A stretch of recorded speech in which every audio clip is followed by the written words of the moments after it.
इन शिव को गुरु बनाने का तरीका देने वाले साहब हरिनानंद जी ने इन 3 सूत्रों में अपना नाम अलग से नहीं दिया, क्योंकि वो एक ऐसी सत्ता है जिनको ये भय भी नहीं है कि लोग उनको भूलेंगे, क्योंकि लोग उनको भूलेंगे ही नहीं।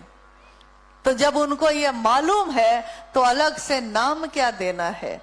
कितनी खूबसूरत एक पंक्ति है कि जब इसी कोलकाता के मैदान में 2013 में हम लोग साहब के साथ आए, क्या खूबसूरत वो वक्त, वो समय रहा। क्या सुंदर महादेव की बात हम लोगों ने इसी मैदान में सुनी और हम लोग लौट गए। जो दौर, जो वक्त हम में से बहुत लोगों ने सशरीर उनका दर्शन करके उनकी बातों को उनके मुख से सुनकर बिताया है, वो दौर अब नहीं आएगा, क्योंकि दौर तो अब आगे बढ़ चुका है, समय आगे बढ़ चुका है। पल प्रतिपल ये सृष्टि बदल रही है, पल प्रतिपल ये क्षण, ये समय, ये काल बदल रहा है। जो अभी बीत रहा है फिर वो नहीं आएगा। सुंदर लोग आएंगे और सुंदर बात करेंगे, आपसे भी अच्छे लोग आएंगे सुनने वाले, आपसे भी अच्छे लोग आएंगे बोलने वाले, आपसे भी सुंदर शिव के लिए झुकने वाले लोग आएंगे। दौर बढ़ता रहेगा, लेकिन जो बीत गया है वो दौर तो अब नहीं आएगा। जो दे दिया है उन्होंने, उससे ज्यादा अब कोई देने वाला भी नहीं आएगा। लेकिन कोई अगर शिव का शिष्य है और उसने शिव को अपना गुरु बनाया है, तो वो जानता है कि उसके लिए साहब और दीदी की अहमियत क्या है। जो बीत गया है वो अब दौड़ ना आएगा, ये जानते हैं हम। जो बीत गया है वो अब दौर ना आएगा। इस दिल में सिवा तेरे कोई और ना आएगा। घर फूक दिया हमने, अब राख उठानी है। जिंदगी और कुछ भी नहीं, तेरी मेरी कहानी है।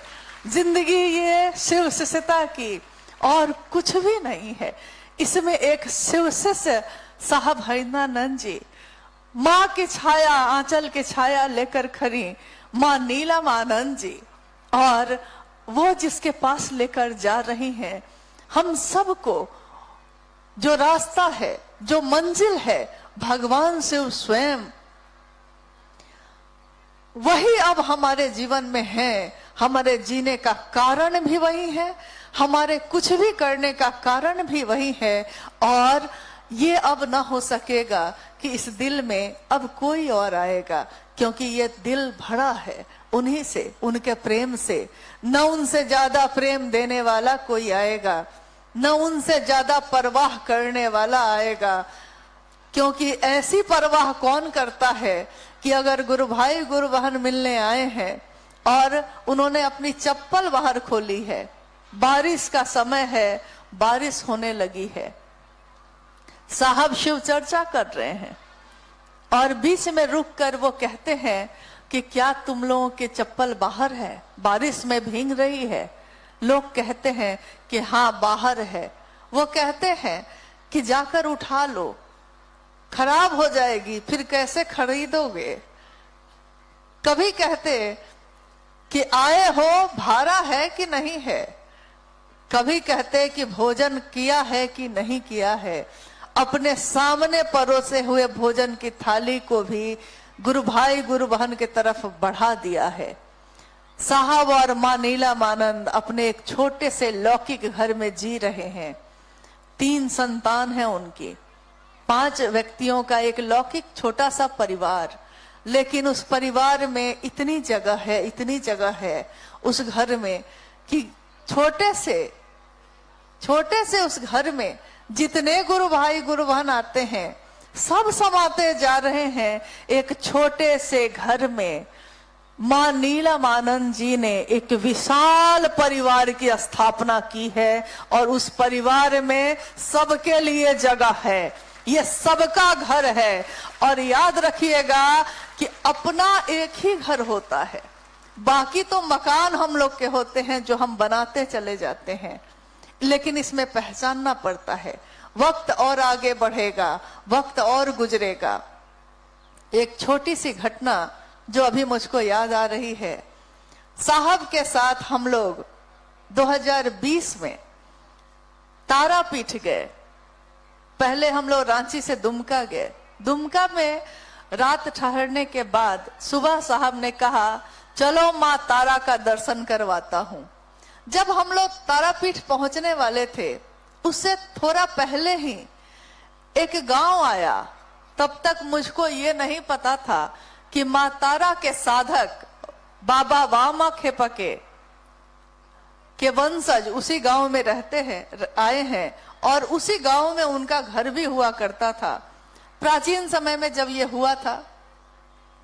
लेकिन जब हम लोग की गाड़ी वहां पहुंची तो साहब ने कहा, वो हंसने लगे और उन्होंने कहा कि एक मजे की बात अभी देखोगी, देखना अभी जब हम लोग इस गांव से गुजरेंगे तो क्या होगा। हम लोग की गाड़ी उस गांव से सामने से गुजरने लगी। हर कुछ देर के कुछ दूरी पे कुछ लोग खड़े थे और कह रहे थे कि आइए आइए, ये है बाबा वामा खेपा का असली घर, ये है। फिर थोड़ी गाड़ी आगे बढ़ती है तो फिर कुछ लोग खड़े हैं, वो भी यही कह रहे हैं कि देखिए ये है घर, ये है असली घर, आइए इसका दर्शन कीजिए। तो साहब ने कहा कि देखे, और हंसने लगे। हम लोगों ने पूछा उनसे कि ऐसा क्यों कर रहे हैं ये लोग। तो साहब ने कहा कि जब किसी का नाम हो जाता है तो सब यही कहने लगते हैं कि हम ही हैं असली, हम ही हैं असली, हम ही हैं असली। कोई कहता है ये वाला पे आओ, कोई कहता है ये वाले पे आओ, लेकिन घर तो कोई एक ही रहा होगा। असली बात यह है कि उस साधक ने माँ तारा से जो अपना एक रिश्ता बनाया, सीखना तो उस चीज को है, मन में प्रवेश कराना है तो उस चीज का करो। क्योंकि मस्तिष्क से अगर कोई काम करोगे, दिमाग से कोई काम, कोई भी काम, चाहे वो महोत्सव का आयोजन हो, चाहे प्रतिदिन गुरु का कार्य जो हम आप करते हैं वो हो, कोई काम जो दिमाग से करेंगे तो दिमाग गणित बनाता है। मस्तिष्क से किया हुआ कोई भी काम गणित बनाता है, और गणित की एक सीमा होती है, उससे असीम वो नहीं हो सकता, उसकी एक सीमा है। लेकिन हृदय की सीमा नहीं होती।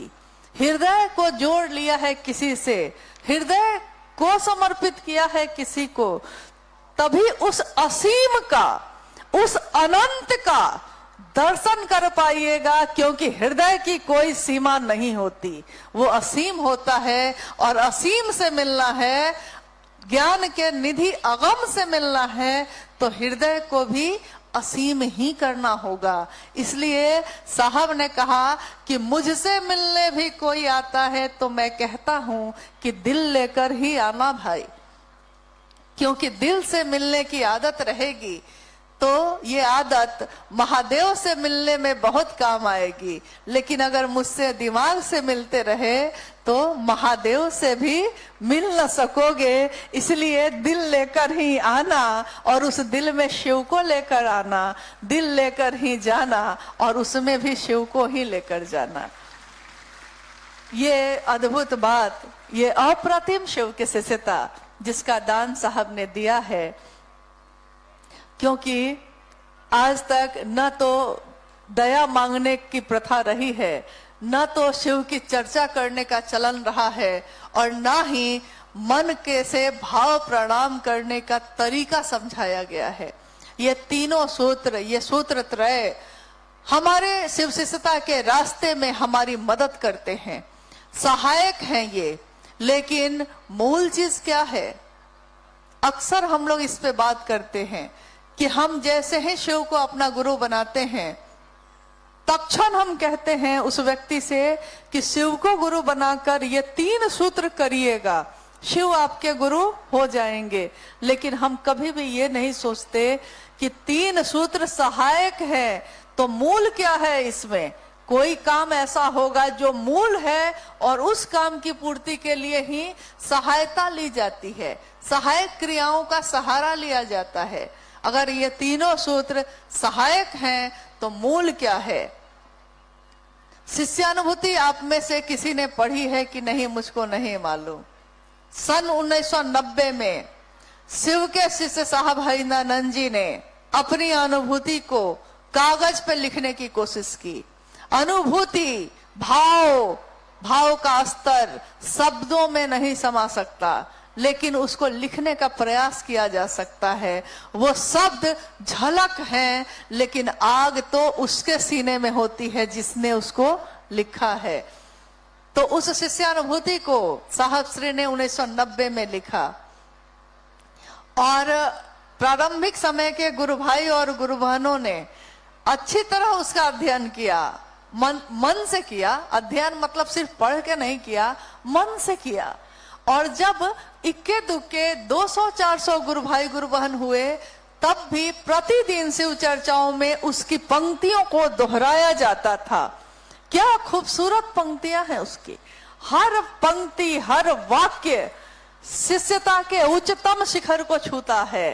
शिव भाव के शिखर की तलहटी में ही समस्त संकीर्णताएं तिरोहित हो जाती हैं। शिव विसंगतियों में संगति की स्थापना है। अद्भुत वाक्य। क्या मैं पूछ सकती हूं कि अभी इस मैदान में उपस्थित आप में से कितने लोगों ने साहब की शिष्यानुभूति को पढ़ा है? आप में से किसी ने पढ़ा है इसको? पढ़े हैं, लेकिन संख्या फिर भी कम ही लग रही है। आधे लोग पढ़े हैं, आधे लोग नहीं पढ़े हैं। मेरा अनुरोध है कि उसको पढ़िएगा जरूर। आप चाहिए तो इसकी कोई कीमत नहीं ली जाती है। आप जब भी चाहिए कभी अगर आइए, या यहाँ के गुरु भाई गुरु बहन अगर आते हैं तो ले आ सकते हैं, आपको दे सकते हैं। उस पूरी पुस्तक में एक वाक्य लिखा है ऐसा जिसके बारे में लिखा गया है कि ये अनिवार्य है। एक ही चीज, बाकी शिष्यानुभूति में कंगन पहनना भी अनिवार्य नहीं कहा गया है। तीनों सूत्र भी सहायक प्रक्रिया है, कंगन भी सहायक है, शिव का काम करने में आपकी मदद करता है। क्योंकि आप कंगन जब रुद्राक्ष का पहनते हैं तो कोई देख के पूछता है आपसे, कंगन पहने हैं, रुद्राक्ष पहने हैं, क्या बात है? तो आपको एक मौका मिल जाता है शिव चर्चा करने का, यानी ये भी मदद करता है।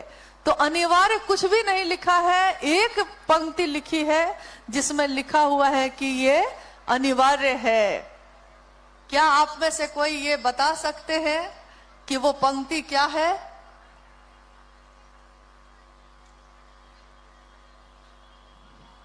कोई नहीं बता रहे हैं। कौन बोल रही हैं? हाँ बताइए। बहुत सुंदर। साहब ने यही कहा था कि जिस दिन आप ऐसा करिएगा मैं ताली बजाऊंगा आपके लिए, आप मेरे लिए क्या बजाते हैं। चलिए, इतने लोगों में एक गुरु बहन ने खड़े होके जवाब दिया और जवाब बिल्कुल सही है, इसलिए इस जवाब को लॉक किया जाए। लेकिन मेरे पास पैसा नहीं है, इसलिए हम 1 करोड़ आपको नहीं दे सकते। हाँ, तो ये जवाब है इनका, अस्थाई शिष्य भाव। ये तीनों सूत्र भी हम इसीलिए करते हैं कि मेरा जो भाव है शिष्य का, वो डगमगाए नहीं, वो हिले नहीं। कोई आया तो कुछ और समझा कर चला गया, कोई आया तो कुछ और समझा के चला गया। ये मेरे मन में जो रंग चढ़ा है, उस रंग पे कोई दूजा रंग अब ना चढ़े। ये रंगरेज है मेरे पिया, जिन्होंने रंग दिया है मेरे मन को, तो अब इस रंग में कोई दूसरा रंग ना चढ़े, इसकी कोशिश है। ये इसके लिए ये तरीके हैं कि ये काम करिए, मन ही मन दया मांगिए, मन ही मन प्रणाम करिए, शिव की चर्चा करिए, कंगन पहनिए, चाय पिलाइए, खाना खिलाइए, बैठाइए। एक प्रणाम करिएगा तो अनेक परिणाम आएंगे उसके। ये सारी तरीके हैं, लेकिन ये तरीके हैं अस्थाई शिष्य भाव हो जाए इसके लिए, प्रेम हो जाए इसके लिए ये तरीका है। लेकिन तरीका प्रेम नहीं होता। लेकिन तरीका इसलिए महत्वपूर्ण है कि उस तरीकों को छोड़ दीजिएगा तो प्रेम हो भी नहीं सकेगा। बड़ा मुश्किल है इस शिव तत्व को समझना, और शिव के शिष्य के तत्व को समझना भी बड़ा मुश्किल है। कोई एक बार सुन लेता है तो वो कहता है कि साहब तो हमेशा बोले कि मुझको प्रणाम करने की जरूरत नहीं है, महादेव को प्रणाम करना। और किसी दूसरे ने दूसरे दिन जाके सुना है तो उसने कहा कि उस दिन साहब कह रहे थे कि जो मुझको प्रणाम नहीं कर सकता वो शिव को क्या प्रणाम कर सकता है। तो बड़ा हम लोग अद्भुत स्थिति में पड़ जाते हैं कि समझ में ही नहीं आता कि वो एक बार कहते हैं कि जो मुझको प्रणाम नहीं कर सकता वो शिव को प्रणाम क्या करेगा, और एक बार कहते हैं कि जो शिव को प्रणाम नहीं कर रहा है वो मुझको क्या प्रणाम करेगा। तो ये तत्व समझना बड़ा मुश्किल है। इसलिए तत्व सीखने के लिए, तत्व समझने के लिए उसकी गहराई में जाने से अच्छा है समर्पित हो जाना, अपने आप को समर्पण कर देना इस बात के लिए कि मैं तो आपका शिष्य हूं। और शिष्य तो अज्ञानी ही होता है। जो इस बात को समझ गया वही सबसे बड़ा ज्ञानी है। जो ये कह सकता है कि मुझको कुछ नहीं आता, सचमुच में सबसे बड़ा ज्ञान यही है कि मुझको कुछ नहीं आता। लेकिन जब तक हमको ये समझ में आता रहेगा कि मुझको भी कुछ आता है, तब तक ये रास्ता ही वैसा नहीं, इस पे जाना ही नहीं हो सकेगा। आइए हम लोग इस धूप में, धूप लग रही है ना, अभी धूप याद आ रही थी। देखिए शिव भाव में धूप भी समझ में नहीं आती है। जब चित्त में प्रकाश फैलता है, जब हमारी चेतना उस शिव से मिलती है, चाहे कहीं मिले, अकेले में बैठे हो, किसी की बात सुन के मिल रही है, किसी से बात कह के मिल रही है, लेकिन अगर चेतना उस शिव से मिलती है तब क्या होता है? तब तपती धूप में भी ठंडी हवा का एहसास होता है। तब पतझड़ में भी फूलों की पंखुड़ियों का एहसास होता है। और तब मरुस्थल में भी बारिश की बूंदों की शीतलता अनुभव होती है। जब चित्त का आकाश हो और उसमें शिव का प्रकाश फैला हो, तब ऐसा होता है। आइए हम लोग कुछ जिज्ञासाओं पे बात करते हैं। आइए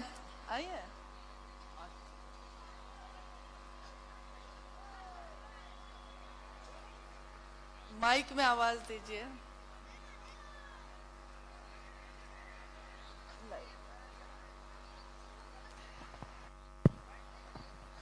जिज्ञासा है कि समष्टि से सिमटा हुआ मानव अपनी मानवीय मूल गुणों से वंचित रह जाता है। कृपया इस पे प्रकाश डालें। समष्टि से सिमटा हुआ, ये पंक्ति है आओ चलें शिव की ओर, जो पुस्तक साहब श्री के द्वारा लिखी गई है उसी की। इस पुस्तक में ये पंक्ति साहब ने लिखी है। ये हमारे गुरु शिव में है। समष्टि से सिमटा हुआ मानव अपनी मानवीय मूल गुणों से वंचित रह जाता है। इसको समझने के लिए पहले हम लोग थोड़ा टुकड़े टुकड़े में समझ लेते हैं, क्योंकि एक ही बार पूरा वाक्य जो पढ़िएगा तो लगेगा कि बहुत भारी बात है, जबकि भारी नहीं है। ये समष्टि यानी दुनिया, जगत, व्यष्टि यानी व्यक्ति। जैसे मैं हूं व्यष्टि और अगर ये पूरी दुनिया है तो ये है समष्टि। समष्टि से सिमटा हुआ मानव यानी ऐसा मानव, ऐसा व्यक्ति जो समष्टि से, दुनिया से सिमट गया है, दुनिया के लोगों के साथ नहीं रहता है, वो अपने आप में सिमट गया है। तो अपने आप में जो सिमट गया है, अपनी मानवीय मूल गुणों से भी, जैसे मानव का मूल गुण क्या होता है? किसी भी इंसान का मूल गुण घृणा नहीं होती, नफरत नहीं होती, ये उसका मूल गुण नहीं है, ये ऊपर से चढ़ाया हुआ गुण है। लेकिन उसका अंतर जो है, अंदर का जो मानवीय गुण है, वो किसी भी मानव का प्रेम है, करुणा है, सहानुभूति है। दूसरे के आंखों में आंसू देखकर उसकी आंखों में भी आंसू छलक जाते हैं। अगर वो इंसान है, शरीर में इंसान होते हुए भी कोई पशु हो सकता है, लेकिन अगर शरीर भी इंसान का है और चेतना भी इंसान की है उसकी, तो उसका मानवीय गुण यही होगा कि उसमें प्रेम भी है, उसमें सहानुभूति भी है, करुणा भी है। लेकिन जो दुनिया से, समष्टि से सिमट जाता है, जैसा आपने देखा होगा, जब हम लोग छोटे थे तो मेरा उस समय जो घर था वो मुजफ्फरपुर एक जगह है बिहार में। हालांकि नाम तो सुना होगा आपने मुजफ्फरपुर का। किस बारे में सुना होगा? क्या? अच्छा, देख लीजिए, शिव गुरु महोत्सव हो रहा है, तो स्वाभाविक है कि अगर कोई बात आएगी, लेकिन उस बात का जिक्र इसीलिए होगा क्योंकि उसमें कहीं ना कहीं शिव शिष्टता की बात होगी। लेकिन अभी मुजफ्फरपुर का नाम लिए तो आप लोग को लीची याद आया। बताइए, ये बहुत गलत बात है। हालांकि हाँ, ये भी बात सही है कि लौकिक चीज देखिएगा तो लीची के लिए प्रसिद्ध है, लेकिन शिव शिष्यों के लिए वो धरती नमः शिवाय की भूमि हम कहते हैं उसको, क्योंकि तुर्की जो मुजफ्फरपुर में है, उसी तुर्की के स्थान पे साहब श्री के सांसों पे नमः आया था हवा के झोंके के साथ और शिवाय उतर गया था। इसलिए हाँ, नाम तो सुना होगा आपने, अब तो नाम सुना होगा। तो मेरा बचपन, लेकिन वहीं मुजफ्फरपुर जिले में ही, शहर में ही घर है मेरा। जब हम लोग छोटे थे, समष्टि की बात हो रही है इसलिए एक उदाहरण दे रहे हैं अपने जीवन से। तो हम लोग छोटे थे, अभी फरवरी का महीना है, अगले महीने में होली है। तो तब तक हम लोग होली मतलब समझते थे कि होली मतलब होली के दिन दिल मिल जाते हैं, रंगों से रंग मिल जाते हैं, और गिले शिकवे भूल के दोस्तों दुश्मन भी गले मिल जाते हैं। हम लोग बचपन में होली यही समझे थे, क्योंकि मोहल्ला का हर आदमी होली में शामिल होता था। इसका अर्थ हुआ कि सारा घर अलग अलग होते हुए भी एक परिवार की तरह था। नतीजा कि अगर कोई किसी घर में बीमार है और उसके घर में कोई नहीं है, तो मोहल्ले के सारे लोग उसकी तीमारदारी में लग जाते थे। लेकिन इन कुछ वर्षों में, अभी कितने वर्ष हुए होंगे, 20-25 वर्षों के अंदर में इतना परिवर्तन हुआ है कि अब कभी पूछते हैं, जा तो पाते नहीं हैं, लेकिन पूछते हैं कि क्या होली में आप लोग सबके यहाँ गए थे, लोग आप सबके यहाँ आए थे, तो पता चलता है कि अब होली जैसे पर्व में भी कोई घर से नहीं निकलता है, कोई किसी को अबीर लगाने नहीं जा रहा, कोई किसी के घर में पुआ खाने नहीं आ रहा। न जाने क्या हो गया है, घर बढ़ते चले गए हैं और रिश्ते टूटते चले गए हैं। ऐसा हो गया है, यानी समष्टि से सिमटा हुआ। दुनिया में पहले थे कि सब एक दूसरे से मिलते थे, अब सब अपने में सिमट गए हैं। कोरोना काल में, कोरोना जब हुआ था, रांची में एक घटना हुई जिसमें एक बूढ़ी महिला, उसका जो शरीर, उसकी मौत हो चुकी थी, लेकिन क्योंकि कोरोना का समय था, कोई किसी के तरफ झांक भी नहीं रहा था।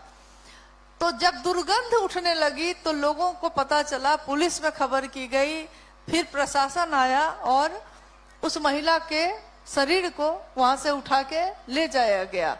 देखिए, जैसे ही दुनिया से सिमट के कोई आदमी अकेला होता है, अकेला यानी अलग फ्लैट में रहेंगे, अब माँ बाप के साथ नहीं रहेंगे, अब संयुक्त परिवार में नहीं रहेंगे, अब पति पत्नी अलग रहेंगे, भाई भाई के साथ नहीं रहना चाहता, दोस्त दोस्त के साथ भी औपचारिक हो गया है। अगर अपने आप आ जाए तो आप पूछते हैं कि बोल के क्यों नहीं आया, पहले से क्यों नहीं बताया, यानी औपचारिकता हो गई। क्या हुआ? मूल मानवीय गुण भी खत्म हो गए। मौत हो गई किसी की आपके बगल के फ्लैट में और आपको पता भी नहीं चला, क्योंकि आपने कभी 10 साल से आप वहां हैं, लेकिन आपने कभी पता ही नहीं किया कि आपके बगल में कौन रहता है। न उसको आपसे वास्ता, न आपको उससे वास्ता। समष्टि से सिमटा हुआ व्यक्ति मूल मानवीय गुणों से भी वंचित हो जाता है। करुणा खत्म हो गई, सहानुभूति खत्म हो गई। जब खत्म हो गई तब क्या ढूंढते हैं? हम किसी को प्रेम नहीं देते, लेकिन हर व्यक्ति दूसरे से प्रेम ढूंढता है। अभी अनु भैया जब आए और चर्चा कर रहे थे तो उन्होंने कहा कि गर्मी बहुत है तो लोग जो है पेड़ ढूंढ रहे हैं। बड़ी सुंदर इस पे एक पंक्ति है कि शहर बसाकर अब सुकून के लिए, क्योंकि शहर बस गया है बड़ा बड़ा, तो सुकून के लिए अब शांति चाहिए। अब शहर बस गया है तो वहां शांति नहीं है, सुकून के लिए गांव ढूंढते हैं और हाथ में कुल्हाड़ी लिए हुए हैं और छांव ढूंढते हैं। यानी कुल्हाड़ी लेकर काटे भी जा रहे हैं और छांव भी ढूंढ रहे हैं। तो जब काट ही दिया है तो अब छांव कहाँ मिलेगा? आज शिव शिष्यता को इस कालखंड में 50 वर्ष से ऊपर हो गए, 91वां वर्ष बीत रहा है। 50 वर्ष से ऊपर ये शिव के शिष्यता का ये कालखंड में समय हो गया। प्रारंभिक समय में कैसे कैसे लोग आए होंगे, किस तरह उन्होंने अपने निर्बल सामर्थ्य में, न्यूनतम व्यवस्था में महादेव के काम को बढ़ाने में अपनी भूमिका दी होगी। लेकिन जैसे ही भीड़ थोड़ी बढ़ी, कुनबे में थोड़ा सा लोग बढ़े, तो हमको आपको सबको ये अच्छा लगता है। हालांकि जो थोड़ा पुराना हो गया उनको भी झुकना चाहिए, उनको भी अपने बाद आए हुए गुरु भाई गुरु बहनों को प्रेम देना चाहिए, रास्ते पे चलने का तरीका बताना चाहिए और साहब और दीदी के बारे में सुनाना चाहिए, ताकि वो सुने और समझें कि उनके जीवन में इसकी क्या भूमिका है, इसकी क्या कद्र है, शिव की शिष्यता क्या है, ये समझने में उनको मदद मिले। और नए जो गुरु भाई गुरु बहन बन रहे हैं और आ रहे हैं तेजी से, हम सब चाहते हैं, साहब स्वयं चाहते हैं कि वो लोग आगे बढ़े, महादेव के काम को और बढ़ाए, विस्तार दे, व्यापक करे और कोई किसी के रास्ते में खड़े होकर रोके नहीं, उसको चलने में मदद करे। लेकिन उनको भी ये याद रखना चाहिए कि पांव सूखे हुए पत्तों पर अदब से रखना। पांव जो आज पत्ते गिर के जो सूखे हुए आपको लग रहे हैं, कभी हरे थे वो, कभी उसी हरे पत्तों ने हवा दी थी, ठंडक दी थी, छांव दी थी। पांव सूखे हुए पत्तों पर अदब से रखना, धूप में मांगी थी तुमने पनाह इनसे कभी। इसी पंक्ति को बैनर पे लगवाया था साहब ने और रांची में एक कार्यक्रम का आयोजन किया, जिसमें उन सभी गुरु भाई गुरु बहनों को बुलाया, उनसे मिले, जो उस समय चले जब तपती दोपहर थी शिव शिष्यता की, और यही लोग छाया बनकर लोगों को लेकर चल रहे थे। आज उनके शरीर शिथिल हो गए हैं, लेकिन हम उनकी भूमिका को नजरअंदाज नहीं कर सकते। हम सभी शिव के शिष्यों को उन सभी सूखे पत्तों पर अपने पांव को अदब से रखना चाहिए, क्योंकि उस समय जब साहब दीदी के साथ हम और आप न थे, उन लोगों ने ही इस महादेव के काम को बढ़ाने में मदद की थी। हम उनको कम से कम प्रणाम तो कर सकते हैं, हम कम से कम उनके प्रति कृतज्ञ तो हो सकते हैं। आइए कुछ जिज्ञासाओं पे हम बात कर लें। जिज्ञासा है कि साहब कहते हैं शिष्य की तरह सोचो, सोचने में क्या तुम्हारा खर्च होता है। तो ये शिष्य की तरह सोचना क्या होता है, कृपया दीदी जी बताया जाए। देखिए, ये प्रश्न है कि साहब कहते हैं कि शिष्य बनकर सोचा करो, यही ना? हाँ, शिष्य की तरह सोचो। क्या शिष्य की तरह सोच भी नहीं सकते हो? साहब कह रहे हैं। जिज्ञासा भी यही है, शिष्य की तरह सोच भी नहीं सकते हो। शिष्य क्या सोचेगा? कोई भी शिष्य अपने गुरु के बारे में सोचता है कि मेरे गुरु के आदेश का पालन हो रहा है कि नहीं हो रहा है, और मेरे गुरु का नाम इससे बढ़ेगा कि घटेगा। कोई शिष्य होगा तो वो यही सोचेगा, क्या मेरे इस काम से, मेरे इस कृत्य से महादेव का नाम होगा तो हम उस काम को करेंगे, और अगर मेरे इस काम से महादेव का नाम बदनाम होगा तो कदापि न करेंगे, न करने देंगे। ये भी बात है। जो शिष्य होगा वो अपने गुरु का झंडा बुलंद रखता है, और गुरु का झंडा बुलंद रहेगा हमेशा। शिष्य आते रहेंगे, जाते रहेंगे, शरीर में आते रहेंगे, जाते रहेंगे, लेकिन महादेव का झंडा तो बुलंद ही रहेगा। आपने देखा होगा, जब देश पे अगर आक्रमण हो जाए और देश के सारे लोग हथियार लेकर सीमा पे पहुंच जाते हैं, किस लिए? कि मेरे देश की रक्षा हो सके, हम इस देश में सुरक्षित रह सके। सवाल अगर देश की रक्षा का आता है तो पहली पंक्ति के लोगों को अगर वो धराशायी हो जाते हैं, वो गिरने लगते हैं, और पीछे की पंक्ति में जो लोग खड़े हैं वो दौड़कर उस देश के झंडे को पकड़ लेते हैं, गिरने नहीं देते। शरीर गिरता चला जाता है लेकिन झंडा नहीं गिरता। महादेव का झंडा साहब और दीदी ने थाम रखा है, लेकिन हम ऐसा काम करें कि हमारे कृत्य से वो झंडा बुलंद हो, गिरे नहीं। कभी गिरेगा तो नहीं, लेकिन कम से कम मेरे कृत्य से ऐसा ना हो। इसलिए शिष्य बनकर सोचना होगा, तो आपको हर उस बात पे सोचना होगा जो महादेव के काम के परिधि में आती है। क्या मेरे ये करने से अच्छा होगा या बुरा होगा? बहुत ऐसे लोग हैं जो हर जगह के कार्यक्रम में आपको दिखेंगे, लेकिन ये प्रश्न ये है कि समय है बहुत कम और काम है बहुत ज्यादा बाकी। बहुत काम अभी बाकी है। पूरे बंगाल में ही अगर आप सोच लीजिए तो आपको अभी जैसे 5-6 जिले के गुरु भाई गुरु बहन यहाँ जरूर होंगे। मुझको लगता है कि सेंट्रल कोलकाता, दक्षिण 24 परगना, उत्तरी 24 परगना, हावड़ा, हुगली, आपका मेदिनीपुर, वर्धमान, ये सारे आसपास के जिले के लोग जरूर यहाँ उपस्थित होंगे। लेकिन आप अपने घर में चारों तरफ देखिए, क्या आपके घर के चारों तरफ शिव शिष्यता व्यापक हो रही है? क्या घर घर जाकर बात करने का तरीका हमने कम कर दिया है? अगर ये किया है तो इसको फिर से ठीक करने की जरूरत है, क्योंकि व्यक्ति का व्यक्ति से बात करना जरूरी है।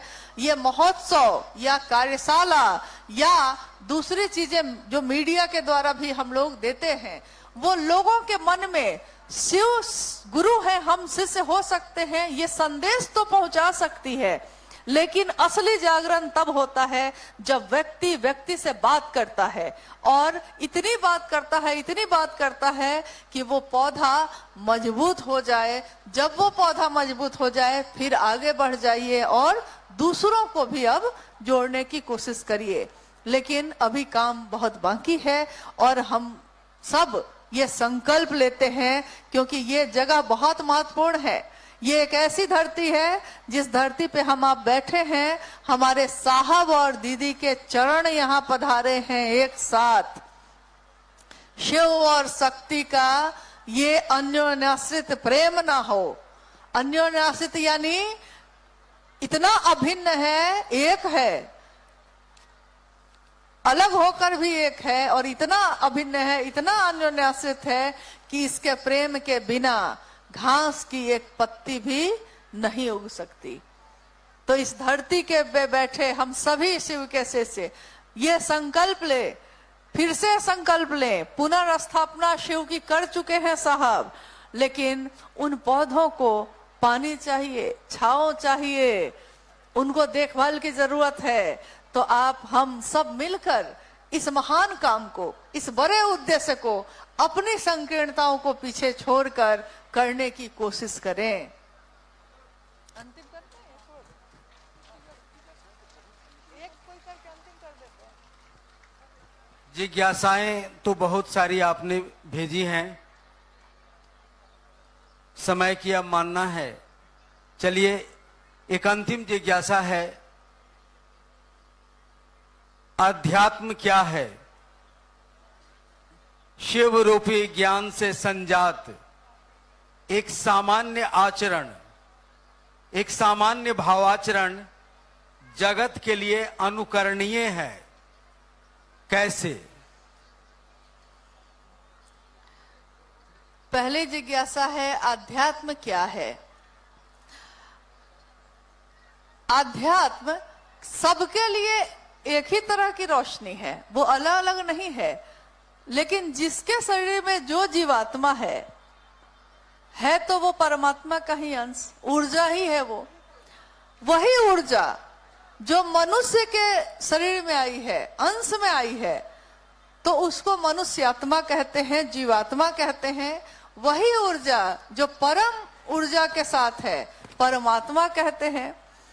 और वही जो अलग अलग शरीर में जिसका प्रस्फुटन हुआ है, जो अंश है शिव का, उसी ऊर्जा से आज हम आप सब चल रहे हैं। साहब कहते हैं कि दिया यानी जिसमें आप दीप जलाते हैं, वो दिया चाहे सोने का हो, चाहे चांदी का हो, चाहे मिट्टी का हो, या किसी बालू से आपने बना लिया है, गोबर से बना लिया है, दिया चाहे अलग अलग हो सकता है, लेकिन उस दिए की रोशनी, उसमें जो बाती है, उसको जलाने के बाद उसकी रोशनी को देखकर अगर दिए को ढक दिया जाए और सिर्फ आपको रोशनी दिखाई दे, तो आप भी बता नहीं सकिएगा कि ये रोशनी सोने के दिए से जल रही है कि मिट्टी के दिए से जल रही है। ये पता नहीं चल पाएगा, क्योंकि रोशनी सबकी एक ही है। इसीलिए आध्यात्म यानी खुद की खोज, मैं कौन हूं, कहां से आया हूं, कहां को जाऊंगा। ये फूल जो खिलते हैं, मुरझाते हैं, कैसे खिलते हैं, कैसे मुरझा जाते हैं। एक दिन साहब श्री ने भी ये सोचा था। साहब के परिवार में, साहब के पिताजी के जो पिताजी थे, यानी साहब के दादाजी, उस समय सिवान के अमलोरी में हैजा फैला और 3 दिनों के अंतराल में साहब के दादाजी और उनके भाई, 2 भाई, सारे के सारे लोग 3 दिन के अंतराल में खत्म हो गए।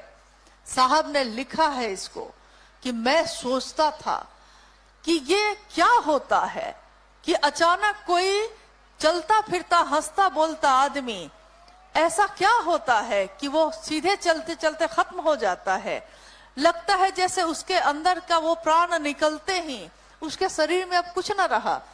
ये कहां से आया था, कहां को चला गया, मैं कौन हूं, कहां से आया था, जब नहीं आया था तो कहां था, और जब इस शरीर से निकलूंगा तो कहां जाऊंगा। इसकी खोज ये है अध्यात्म। और एक जिज्ञासा है कि शिव के शिष्य का एक सामान्य भावाचरण भी जगत के लिए अनुकरणीय होता है। शिव भाव से संजात एवं प्रगाढ़ सामान्य भावाचरण भी, इसकी ये जो पंक्ति है, ये पंक्ति भी किस पुस्तक की है, कहां लिखा हुआ है ये पंक्ति? शिष्यानुभूति में। देखिए बहुत जरूरी है उसको पढ़ना।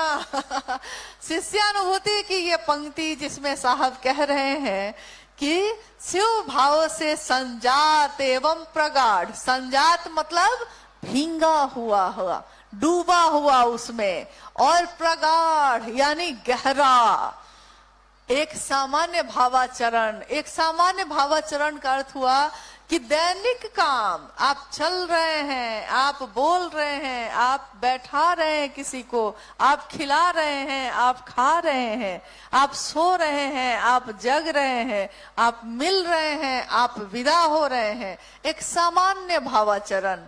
लेकिन ये सामान्य भावाचरण क्या है? इसमें क्या है? इस सामान्य आचरण में भाव है, भावाचरण, यानी ये आचरण भाव के साथ है। तो जिस भी शिव के शिष्य के मन में शिष्य भाव प्रगाढ़ होगा, गहरा होगा, उसका सामान्य भावाचरण भी जगत के लिए अनुकरणीय हो जाता है। यानी उसके चलने का तरीका, उसके प्रणाम करने का तरीका।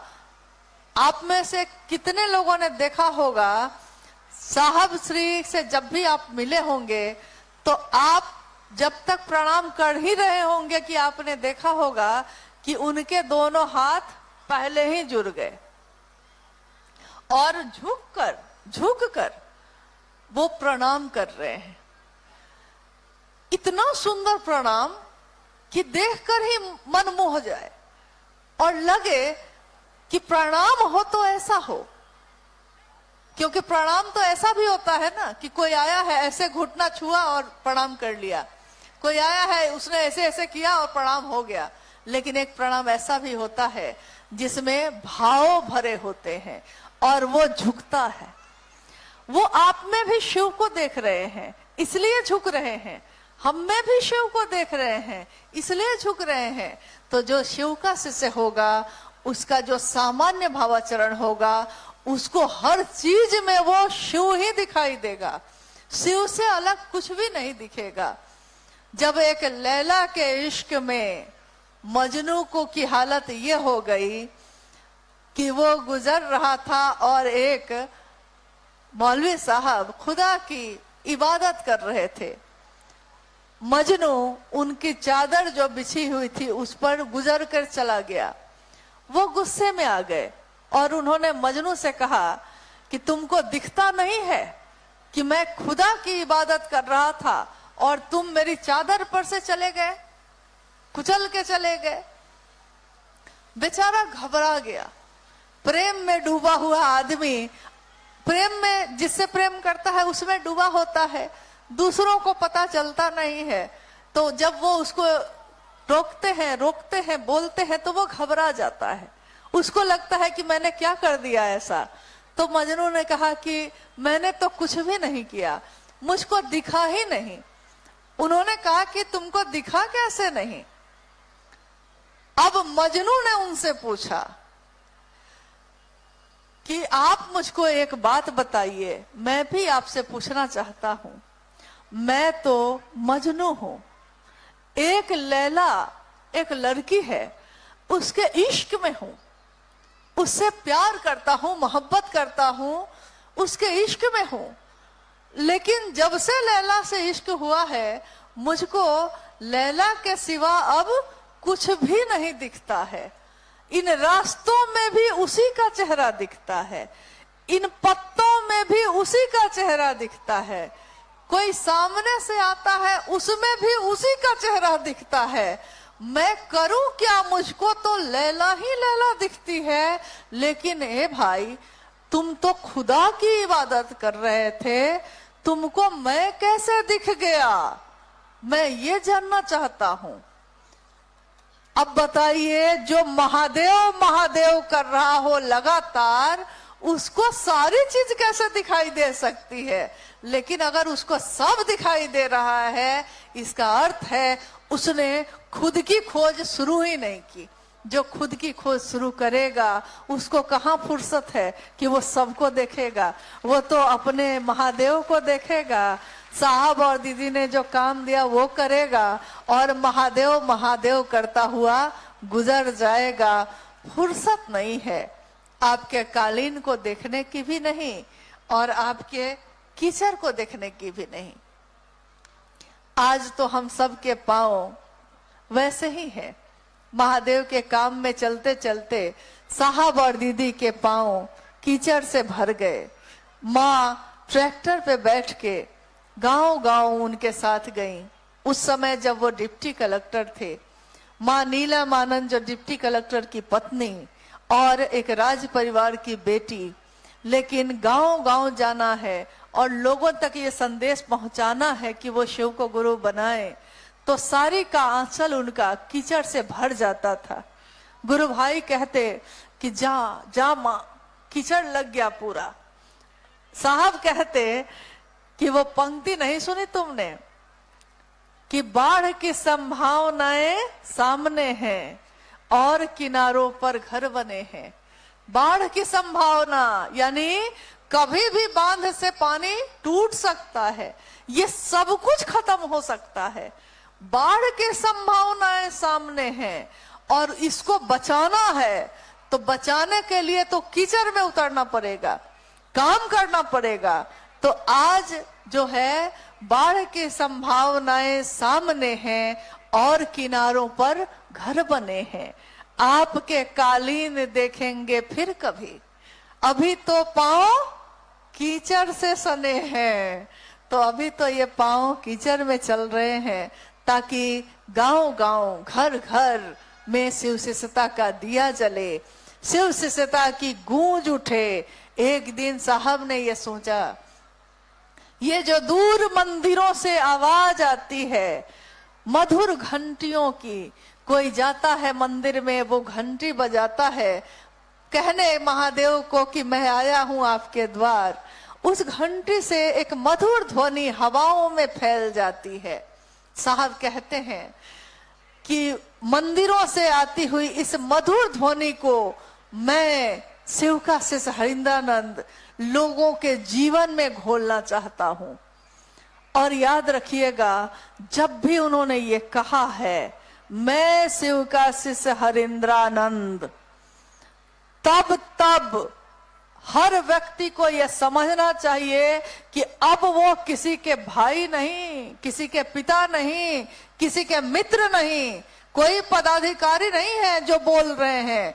ये शिव के शिष्य के रूप में, पूरी तरह शिव के शिष्य के रूप में साहब हरिंद्रानंद जी बोल रहे हैं। तो जब भी कहीं लिखा हुआ पढ़िए, जब भी उनकी चर्चाओं को सुनिए तो रुकिए उस जगह पे जब वो बोल रहे हो कि मैं शिव का शिष्य हरिंद्रानंद। इसका अर्थ है कि वो सीधे शिव उनके माध्यम से हम सबों तक कोई संदेश दे रहे हैं और इसके बीच में कोई नहीं है। साफ उन्होंने कहा है शिव शिष्यता का बॉस इस धरती पे एक मैं हूं और कोई नहीं हो सकता। ये उन्होंने खुद कहा और ये सच है, ये सच्चाई है कि अगर हम उत्तरदायी होंगे तो सिर्फ उनके लिए जिन्होंने ये रास्ता दिखाया है, जिन्होंने चलना सिखाया है, जिन्होंने उंगलियां थामी हैं और कह रहे हैं कि आओ चले शिव की ओर। क्या कह रहे हैं? केवल कह रहे हैं कि इसमें भाव भी शामिल है। हाँ, तो इस भाव के साथ कि हम सब शिव की ओर चलें, कामना भी यही है। साहब और दीदी के प्रति अगर कृतज्ञ हो कि हम कुछ भी कर सकेंगे तो करना भी यही है। तो आइए हम सब शिव के शिष्य इस सुंदर शिव गुरु महोत्सव में, जिसमें सबने सहभागिता दी और अंतिम क्षणों तक मात्र अपने गुरु की दया के आश्रय में जाकर ही ये संपन्न हो सका है। हम सभी शिव के शिष्य अपने गुरु शिव को कुछ भी नहीं दे सकते, बस झुक गए हैं, कृतज्ञ हैं कि आपकी दया का आश्रय अगर हो तो फिर सारी कायनात अपनी ही हो जाती है। सब उसमें मदद करते हैं, सबने मदद की, सबने अपनी सहभागिता दी है। सबको हम सभी शिव शिष्यों के तरफ से धन्यवाद है, आभार है, प्रणाम है।